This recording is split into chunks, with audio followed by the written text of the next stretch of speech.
Thus the turning of the year was marked, and in the waning of Yuletide, the companions of the oath found themselves once more gathered in Bree. There, beside the firelit hearths of the prancing pony, each told, in turn, a little of what befell them during the long nights of winter.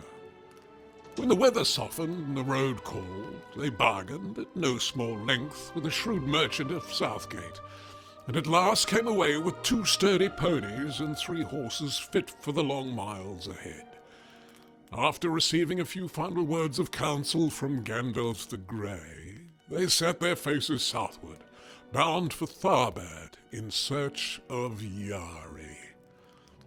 For 4 days they followed the ancient greenway, never straying far from the beaten track, though tales whispered by Bree folk of Barrowmouths, lost kings and grey shapes that walked the downs weighed heavily upon their hearts.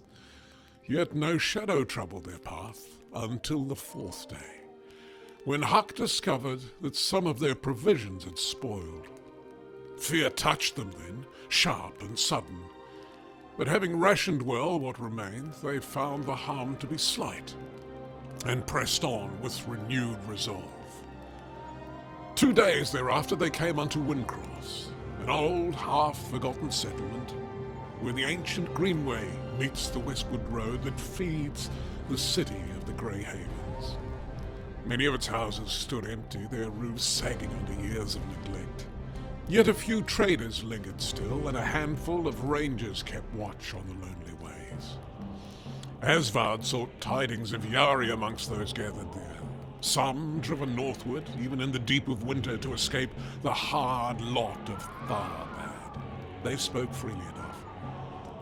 The rangers, grim and weather-worn from their long patrols, shared what memories they had of a lone dwarf passing south before Yule, cloaked against the cold, his purpose unknown. Leaving Windcross behind, the companions journeyed 6 days towards Tharbad.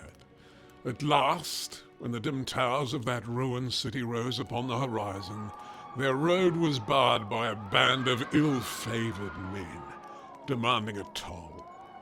Long did the companions weigh defiance, for such knaves stirred their wrath, yet in the end the risk seemed greater than the loss of 2 silver coins apiece. The bandits would remain, for a time. Perhaps one day the companions would return on their own terms and settle the account in full. Thus they entered Tharbad, the once great river city, now fallen into corruption and decay. At the new gate, they were halted by a sergeant whose breath reeked of riverweed, but whose coin-loosened tongue gave up one useful scrap of news. Yari had passed through before Yule, but most galling of all had offered Dravi's own name in entry. So sharp was Dravi's anger that speech nearly failed him. Still the sergeant added that the dwarf had claimed business with Master Gurno, a figure of some renown in the city, though he granted no audience save those summoned by his own hand. The companion chose not to inscribe their names into the gate ledger, but instead pressed deeper into Tharbad, moving through streets cracked and overgrown, past fallen halls and mould-eaten timbers, until at last they reached the Bridge Inn, the only house of rest remaining upon the northern bank.